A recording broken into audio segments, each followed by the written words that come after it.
성경에서 나타난 베드로라는 인물은 우리에게 참 호기심도 불러일으키고요. 상당히 매력적인 그런 인물, 좋은 측면에서 본이 되기도 하고 또 부정적인 측면에서도 일종의 반면교사의 역할을 하는 그러한 인물임을 깨닫게 됩니다.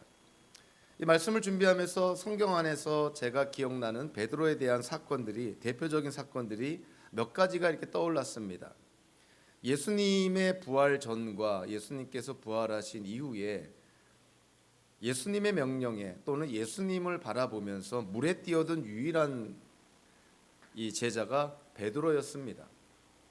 유일하게 물 위를 걷는 기적을 체험한 제자도 베드로였던 것이죠.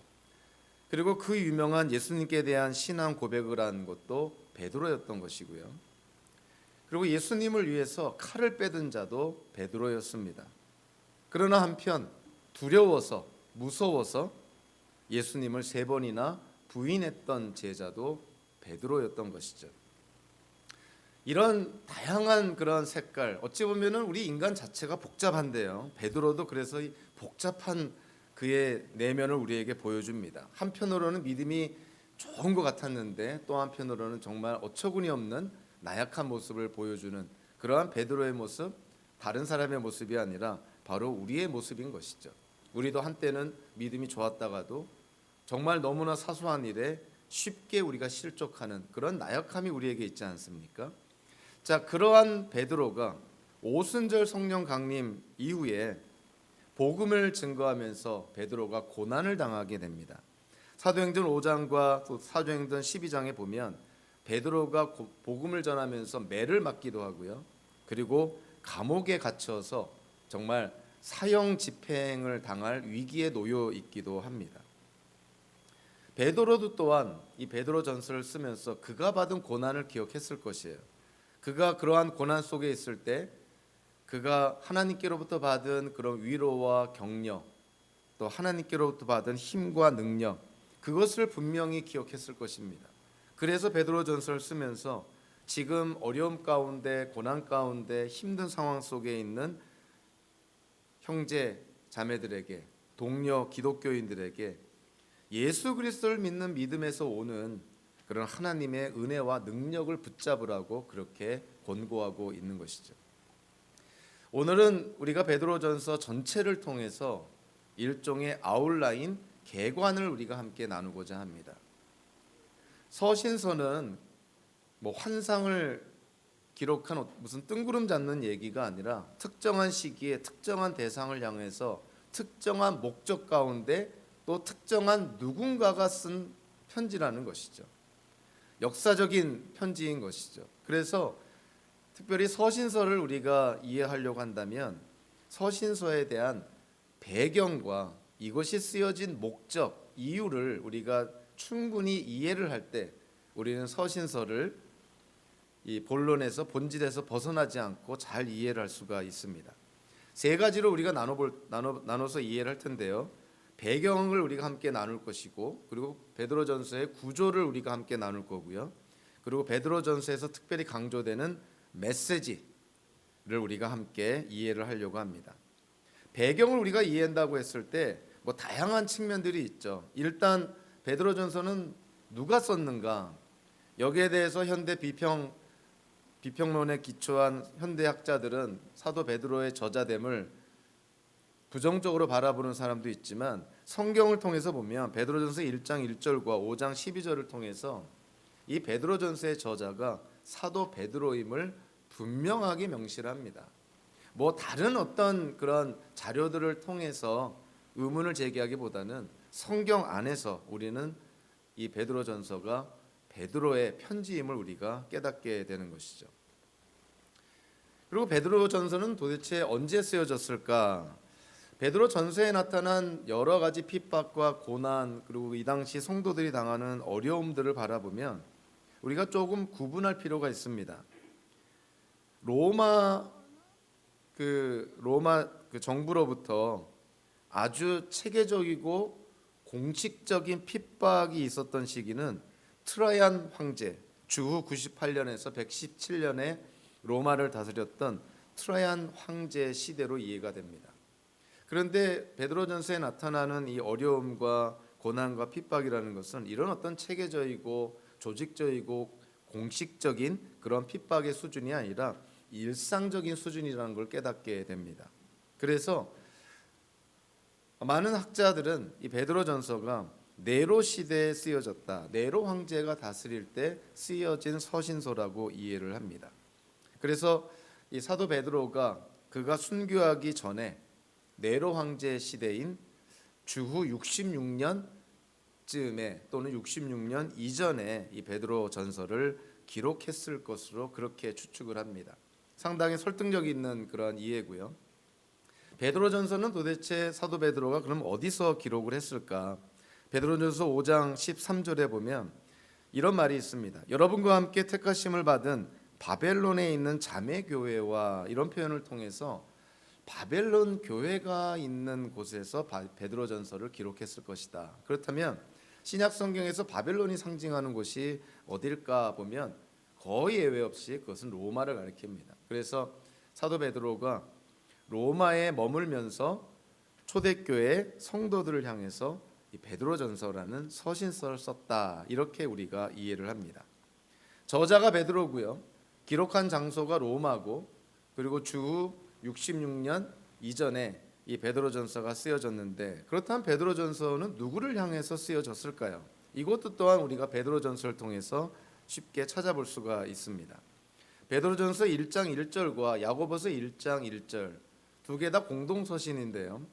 이 두 개의 그런 1장 1절의 말씀을 보면 공통되는 표현이 하나 있습니다. 그것은 흩어져 있는 교회라는 표현이에요. 베드로전서 1장 1절에 본도와 갈라디아와 갑바도기아와 아시아와 비두니아에 흩어져서 사는 나그네들, 흩어져 있다, 이런 표현을 쓰고요. 야고보서 1장 1절에서도 사도 야고보가 하나님과 주 예수 그리스도의 종인 야고보가 세계에 흩어져 사는 12지파에게, 즉 교회에게 문안한다, 이런 표현을 합니다. 그러니까 베드로 전서도 야고보서와 마찬가지로 흩어져 있는 교회들에게 이 편지를 보낸다는 것이죠. 본도, 갈라디아, 갑바도기아, 아시아, 비두니아, 자, 이런 지역들은 어느 지역일까? 현대적으로 바라보면 이 지도를 참조하면 지금의 터키의 북쪽입니다. 그러니까 터키 북쪽에 있는 지역들에 있는, 거기에 흩어져 있는 성도들, 흩어져 있는 교회들에게 이 베드로전서라는 서신서를 쓰고 있다, 이렇게 말하고 있는 것이죠.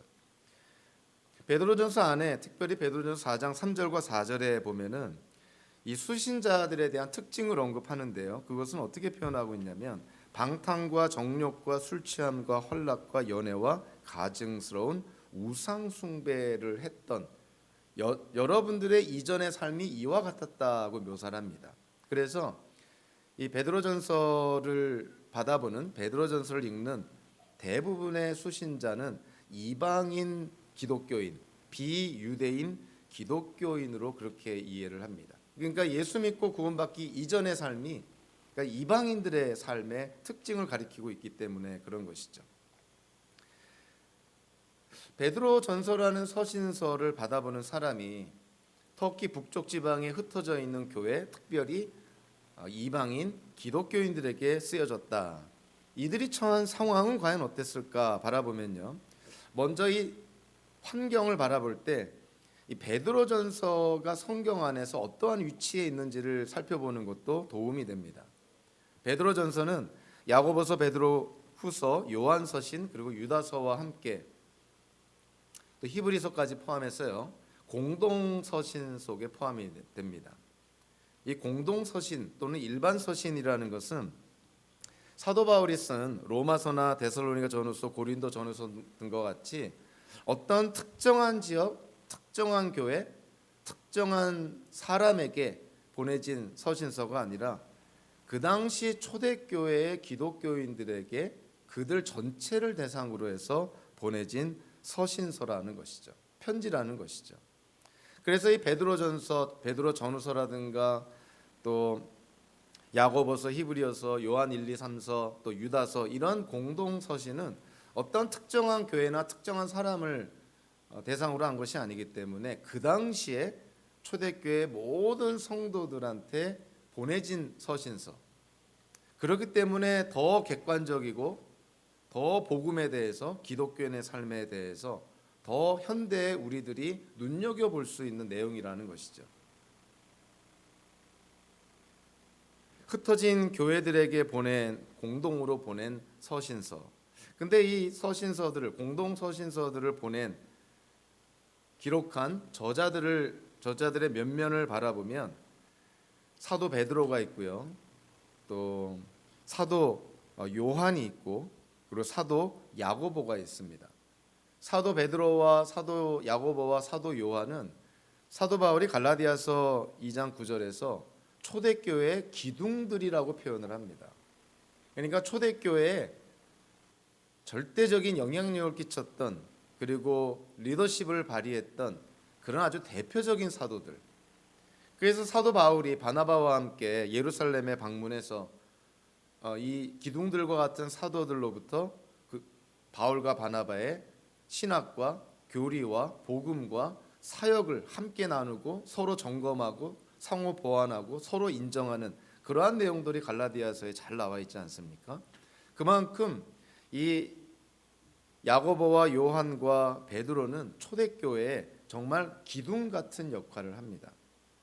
이 기둥 같은 역할을 하는 사도들이 쓴 서신서, 당연히 초대교회에 그만큼 공신력이 있고 무게가 있고 비중이 있는 서신서라고 볼 수가 있는 것이죠.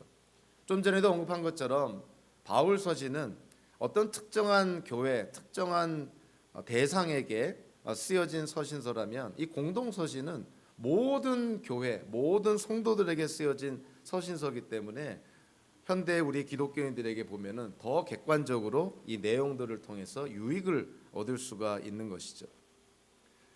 그래서 신약 성경이 27권의 신약 성경이 정경화되는 과정에서도 이 공동 서신은 사도행전과 더불어서요, 사도들의 행적과 가르침을 전해주는 어떤 연속적인 문서로 취급을 합니다.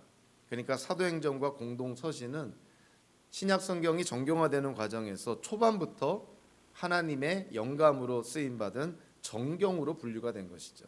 그러니까 그만큼 이 공동 서신은 이 당시에 권위가 있는 서신서였다는 것이에요.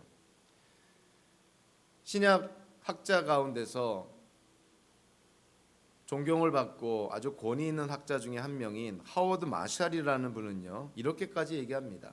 신약에서 단 한 권의 책을 택한다면 교리와 생활의 조화가 가장 돋보이는 베드로전서를 택할 것이다. 이렇게까지 얘기를 합니다. 그만큼 베드로전서는 교리적이고 신학적인 그러한 측면뿐만이 아니라 기독교인의 삶에 아주 중요한 그리고 유익한 지침들이 많이 언급이 되어 있다는 것이죠. 성경 안에서 이런 위치뿐만이 아니고요, 물리적이고 현실적인 측면에서 이 당시에 기독교인들이 처하고 있던 상황은 과연 어땠을까? 이미 여러 번 언급을 했지만 한마디로 이들은 고난 가운데 있었습니다. 그래서 베드로전서 안에서 보면은 고난이라는 단어가 허다하게 등장을 합니다.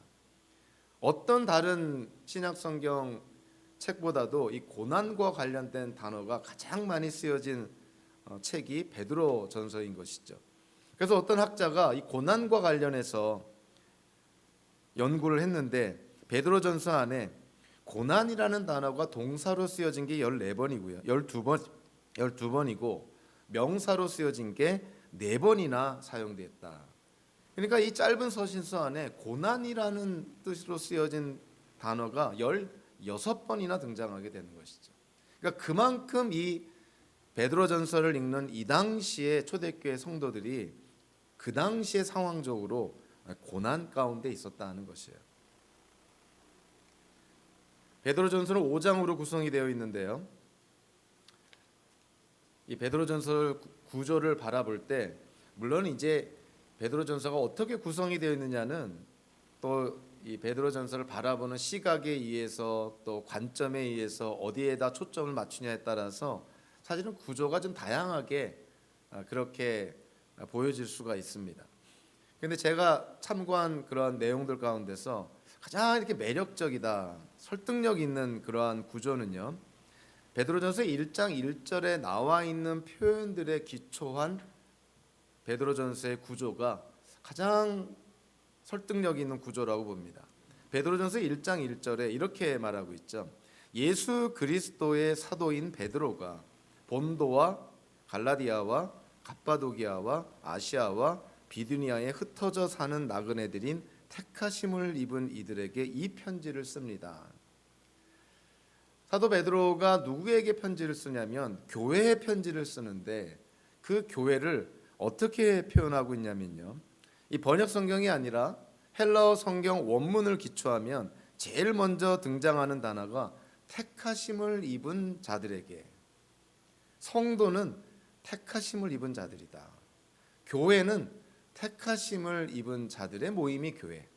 에클레시아라는 단어 자체가 하나님께로부터 부름받은 자들의 모임, 공동체가 교회 아닙니까?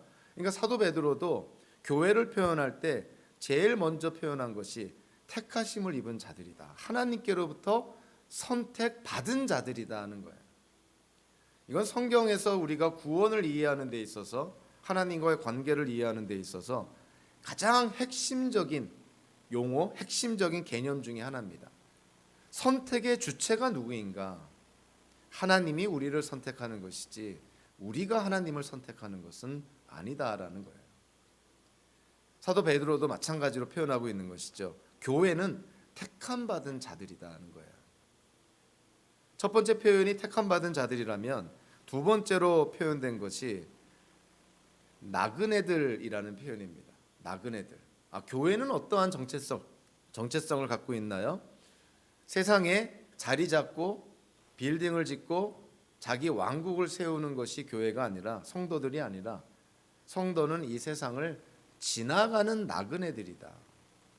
우리는 이 세상을 지나가는 자들이지 이 세상에 뿌리를 내리고 영원히 정착하는 자들이 아니라는 것이죠. 다르게 표현하면 우리는 이 세상에 속한 자들은 아니라는 거예요. 우리는 이 세상을 지나가고 있노라. 그래서 사도 베드로가 교회를 택함 받은 자들 다음에 나그네들이라는 표현을 씁니다. 그리고 세 번째로 헬라어 성경에 나타난 표현은요, 디아스포라라는 단어가 나오죠. 흩어진 자들. 교회는 흩어져 있다는 거예요. 한 군데에 뭉쳐서 한국의 서울처럼 거대한 어떤 도시를 형성하는 것이 아니라 교회는 흩어져 있는 것이다. 세상에 흩어져서 하나님을 증거하며 복음을 증거하고 예수님을 증거하는 그 소금과 빛의 역할을, 증인의 역할을 감당하는 것이 교회라는 것이죠. 그래서 1장 1절에 이 교회에 대한 이 세 가지 표현, 택함 받은 자들, 나그네들, 흩어진 자들, 여기에 기초해서 베드로전서가 구성이 되어 있다고 바라보는 그러한 관점이 있습니다. 상당히 저한테는 설득력이 있었는데요. 그래서 그러한 관점에서 바라보니까 1장 1절과 2절이 머릿말이고요. 그리고 마지막 5장 12절과 14절이 맺은말이라고 한다면 그 본론이라고 할 수 있죠. 1장 3절부터 5장 11절까지를 이 1장 1절의 교회에 대한 정의의 기초에서 나눌 수가 있습니다. 그래서 1장 3절부터 2장 10절까지가 택함 받은 교회라는 주제로 우리가 본문을 바라볼 수가 있고요. 그리고 2장 11절부터 3장 끝까지가 나그네된 교회, 순례하는 교회라는 측면에서 바라볼 수가 있고, 그리고 마지막 4장 1절부터 5장 11절까지는 흩어진 교회라는 주제로 이 큰 단락을 바라볼 수가 있습니다. 그래서 머릿말과 맺은말을 앞뒤를 제외하면 본론에 해당되는 핵심 용어는 교회고요. 근데 그 교회를 어떻게 분류를 하냐면 택함 받은 교회, 순례하는 교회, 흩어진 교회.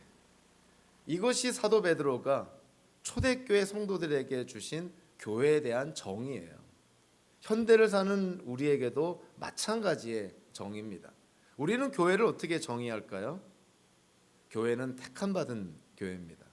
우리가 하나님을 택한 것이 아니라 하나님이 우리를 택했다는 것이죠.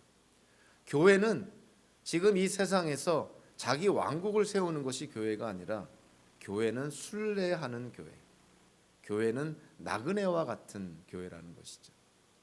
세 번째로 교회는 한 군데에 뭉쳐서 세력을 키우고 힘을 키우는 것이 아니라 교회는 흩어지는 교회다. 베드로전서를 통해서 교회에 대한 우리가 개념을 이해할 때 이 세 가지 개념을 여러분들 꼭 기억하셔야 됩니다. 그것이 우리가 이 땅을 살아가는 성도로서의 삶의 또한 지침이 되는 것이죠. 우리는 어떠한 존재로 이 땅을 살아갑니까? 택함 받은 존재, 하나님께 부름 받은 존재인 것이죠. 우리는 어떠한 정체성으로 이 땅을 살아갑니까? 나그네와 같은 존재, 거류민과 같은 존재. 우리는 이 세상을 지나가고 있다. 그리고 우리는 물론 경우에 따라서는 한 군데 모여서 힘을 합쳐서 하나님의 일을 해야 되기도 하지만 베드로전서에서 강조하는 것은 교회는 흩어져야 된다는 것이죠. 교회는 안으로 모아들이는 것이 아니라 교회는 모였다가 결국은 흩어져야 되는 것이죠. 교회는 교회 안으로 향하는 것이 아니라 교회 밖을 향하여서 세상을 향하여서 나아가는 것이 교회라는 것입니다. 그래서 흩어진 교회라는 개념도 현대를 사는 우리에게는 굉장히 중요한 개념인 것이죠. 그러한 측면에서 저는 개인적으로 대형 교회는 성경적이지 않다고 저는 생각을 합니다.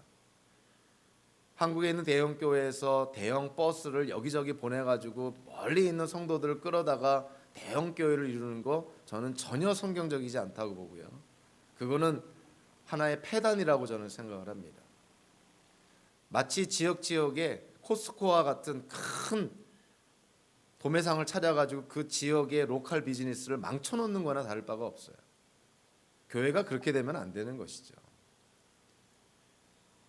사람들이 너무 우리 교회를 찾아와서 우리가 감당할 수 없다면 그 이웃 교회로 가면 되는 것이지. 교회 건물을 짓고 대형 버스를 보내가지고 멀리 있는 교인들까지 우리 교회로 출석하게 하는 거 과연 그것이 성경적인 것일까? 사도 베드로가 교회에 대한 정의를 내릴 때 흩어진 교회라는 이 측면으로 바라보면 그 지나치게 규모가 큰 대형 교회는 베드로 전서에서 정의하는 교회와 맞지 않는 거예요. 교회는 흩어져야 됩니다.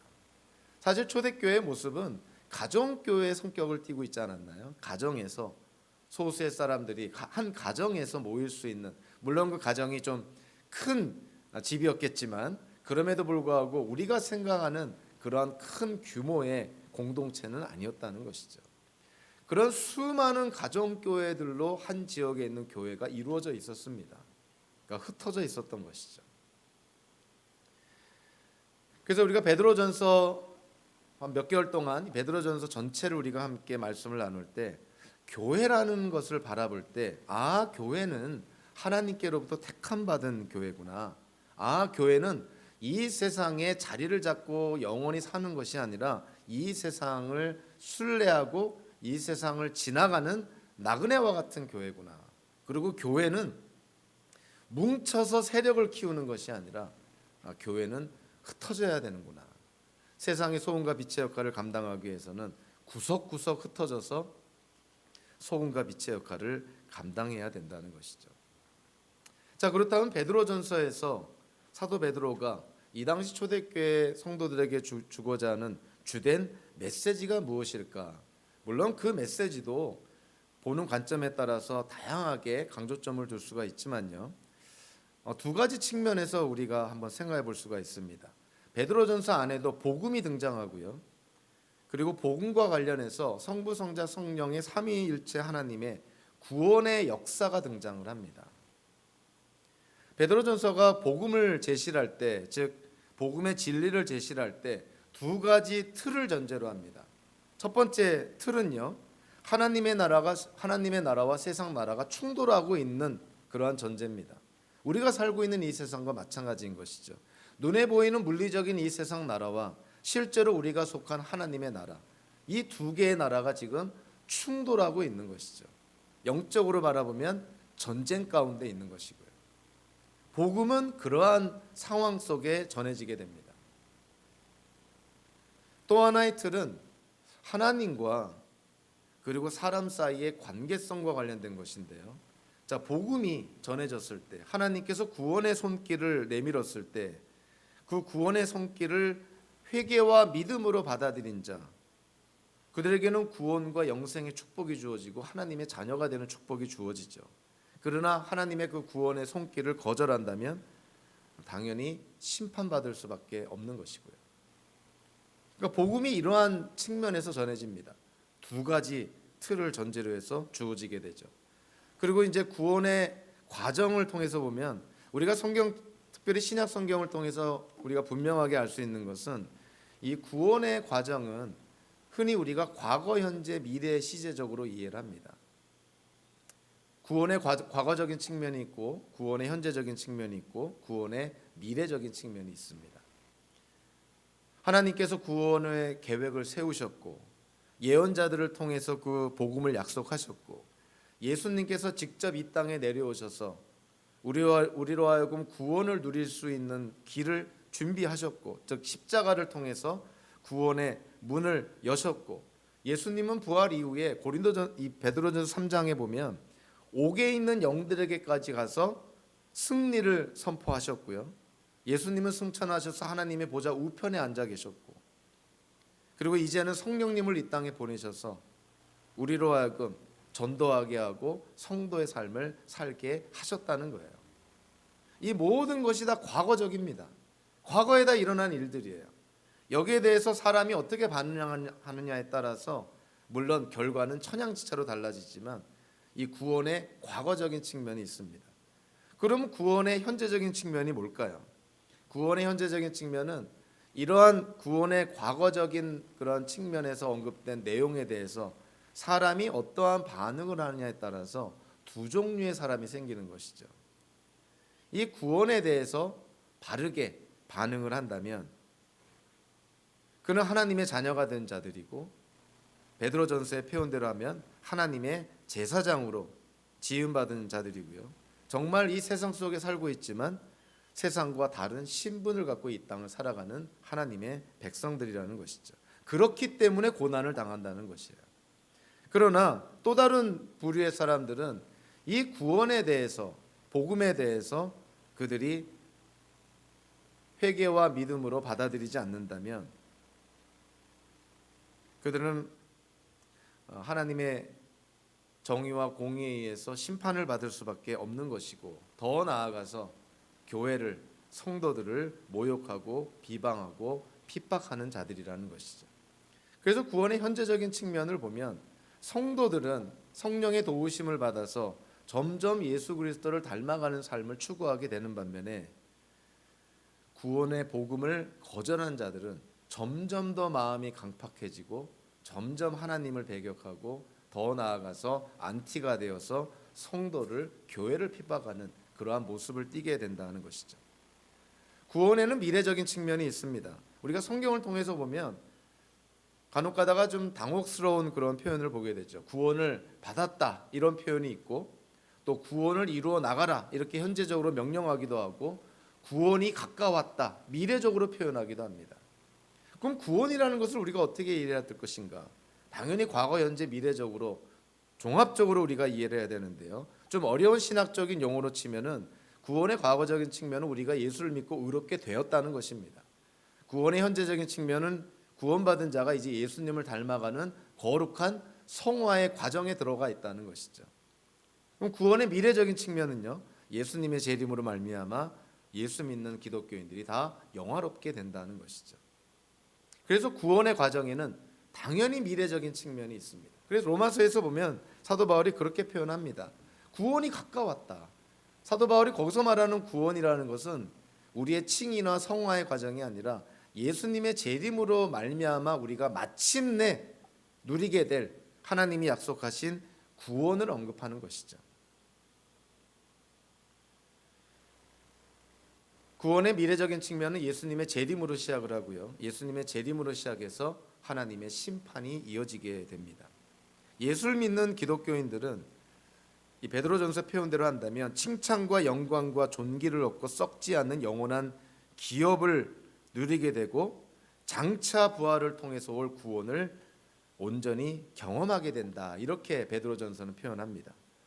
그러나 복음을 거절한 자들은 어떻게 된다는 것이죠? 심판을 받게 된다는 것이죠. 즉 하나님께로부터 정죄를 받게 된다. 그러니까 베드로전서를 통해서 삼위 하나님, 성부, 성자, 성령의 하나님을 통해서 이런 구원 과정의 과거적인 측면과 현재적인 측면, 미래적인 측면이 다 드러나 있는 것이죠. 자, 그러면 베드로전서에서는 이와 같은 복음과 구원 과정에 대한 설명뿐만이 아니라 더 중요한 내용을 언급하는데, 그것이 뭐냐면, 그렇다면 세상 속에 살고 있는 기독교인들은 어떻게 살아야 될 거냐 하는 것이에요. 그것이 관건입니다. 이 당시에는 초대교회 고난받는 기독교인들이 어떻게 살아야 될 것인가, 두 가지로 언급할 수가 있는데, 왜 기독교인들은 기독교인답게 살아야 될까요? 그 이유를 먼저 알아야 되는 것이죠. 우리가 이유를 알아야 노력을 하게 됩니다. 우리 기독교인들은 왜 성도답게, 세상과 구별된 자답게 이 땅을 살아가야 될까요? 구원의 과정을 비춰보면 우리가 하나의 측면에서 이해가 됩니다. 우리는 이미 구원을 받았고 미래적으로 우리는 구원을 받을 것이고, 그러니까 우리가 현재를 어떻게 살아가야 된다는 거예요?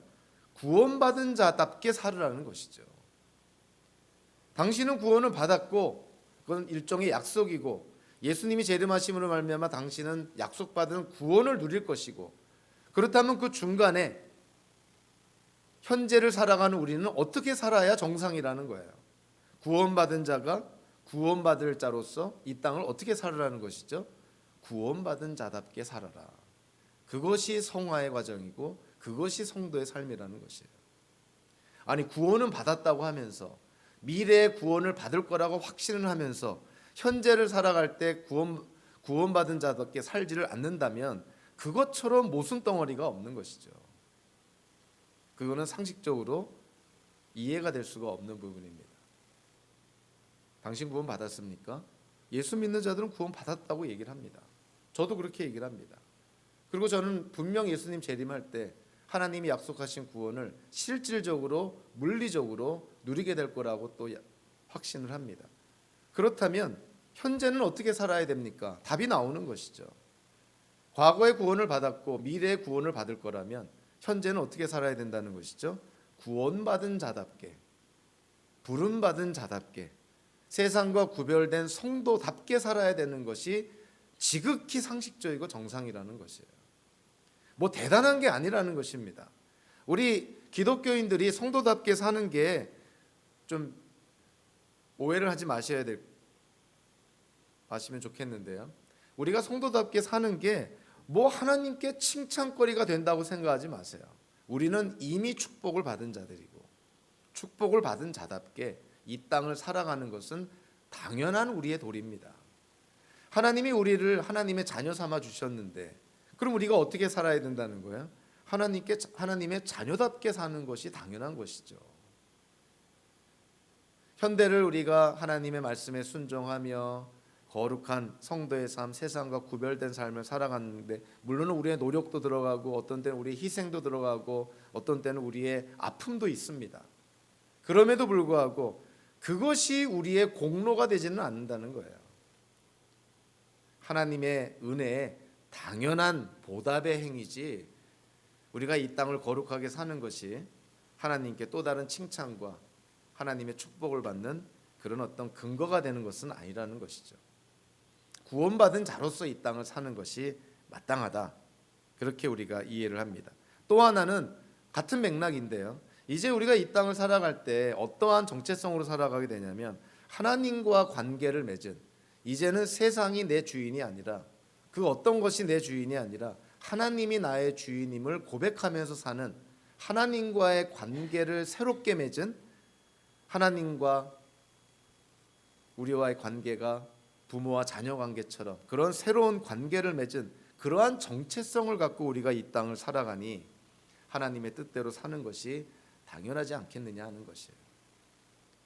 우리의 삶의 1차적인 첫 번째 출발점은 우리가 누군지에 대한 이해가 분명해야 됩니다. 우리는 과연 누구인가요? 예수 그리스도로 말미암아 하나님과 관계가 회복된, 다르게 말하면 하나님과 새 언약을 맺은, 그래서 하나님을 아빠, 아버지라 부를 수 있는 그러한 관계 속에 우리가 놓여 있는 자들이라는 것이죠. 그러한 정체성을 갖고 있기 때문에 우리는 이 땅을 하나님의 자녀답게 살아야 되지 않겠느냐. 사도 베드로가 베드로전서에서 그렇게 강조합니다. 기독교인들이 왜 기독교인답게 살아야 합니까? 여러분들이 구원받은 자들이고 여러분들이 하나님의 자녀이기 때문에 그렇습니다. 이렇게 살아야 구원받고 이렇게 살아야 하나님의 자녀가 된다는 것이 아니라 이미 하나님의 자녀가 되었고 이미 하나님께 택함받은 구원받은 자가 되었으니 거기에 합당하게 사는 것이 당연하지 않겠습니까? 어렵더라도 고난 가운데 있더라도 정체성에 합당하게 살아가야 되지 않겠습니까? 그러면서 사도 베드로가 베드로전서를 통해서 그러면 기독교인들이 기독교인답게 살아가는 것이 어떠한 방식으로 살아가는 것입니까? 거기에 대해서 사도 베드로가 특별히 두 가지를 강조하는데요. 첫째로 우리의 삶의 변화는 생각과 사고의 전환부터 시작을 한다. 생각이 바뀌어야 행동이 바뀌고 행동이 바뀌어야 삶이 바뀌고 인생이 바뀐다는 것이죠. 그래서 먼저 우리의 생각과 사고의 전환이 있어야 된다는 거예요. 하나님의 뜻대로 하나님의 말씀에 기초해서 우리의 생각과 사고가 전환된 상태에서 우리에게 일어난 일들을 우리는 판단할 수가 있고 우리에게 일어난 일들 속에서 선과 악을 구별할 수가 있고 심지어는 우리의 마음에 일어나는 모든 생각 안에서도 하나님의 뜻과 내 욕심을 구별할 수가 있는 것이죠. 생각과 사고의 전환이 일어나지 않는다면 우리의 삶의 변화, 인생의 변화는 일어나지 않습니다. 그러니까 믿는 자들은 생각하는 것과 사고하는 것이 이제는 예수님을 믿기 전과는 다른 것이에요. 참고로 회개한다라는 신약 성경에서 회개하다라고 번역된 헬라어의 문자적인 의미가 생각을 바꾼다는 뜻이에요. 우리가 회개했다면 생각이 바뀌어졌다는 거예요.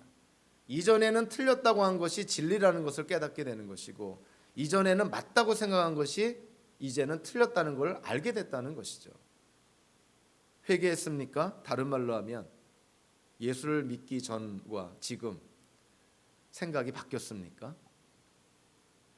생각이 바뀌었다면 당연한 것은 행동이 바뀌고 삶의 변화가 일어납니다. 회개했다고 하면서 행동의 변화가 없고 삶의 변화가 없다면 그것은 거짓 회개인 것이죠. 그건 아주 위험한 회개입니다.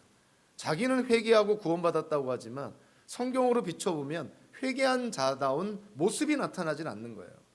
생각이 바뀌질 않았는데 행동이 바뀌지 않는데 어떻게 내가 회개했다고 얘기할 수 있겠느냐 하는 것이죠. 사도 베드로가 베드로전서를 통해서 기독교인의 삶은 어떻게 살아가야 됩니까? 생각과 사고의 전환부터 시작을 합니다. 이게 출발점이에요. 이것은 사실은 성령의 역사고 하나님의 은혜이긴 합니다. 우리의 생각이 바뀌는 것, 가던 길을 돌이켜서 방향 전환하는 것, 이것은 정말 하나님의 은혜인 것이죠. 자, 그러한 하나님의 은혜를 받은 자들이 그래서 우리가 개인적으로는 이 땅을 살 때 세상의 방식, 세상의 풍조를 버리고 하나님의 뜻에 합당한 선한 삶을 살아라. 그것이 우리 개인적으로 추구해야 될 부분이고요. 세상에 대해서는 우리가 고난 가운데서도 억울함 가운데서도 우리가 할 수 있는 최선의 선을 행해라. 교회라는 공동체 안에서는 서로가 사랑하고 존중해 줘야 된다. 이것이 성도가 이 땅을 살아가는 삶의 방식이라는 거예요. 생각과 사고의 전환으로부터 이런 다양한 환경 속에서 행동의 변화와 삶의 변화가 일어난다는 것이죠. 사도 베드로는 이 베드로 전서를 통해서 하나님의 정의와 공의가 실종된 이 불의한 세상에서 기독교인들이 살아간다는 것이 이것이 얼마나 급진적이고 얼마나 개혁적인 것인가를 설명을 합니다.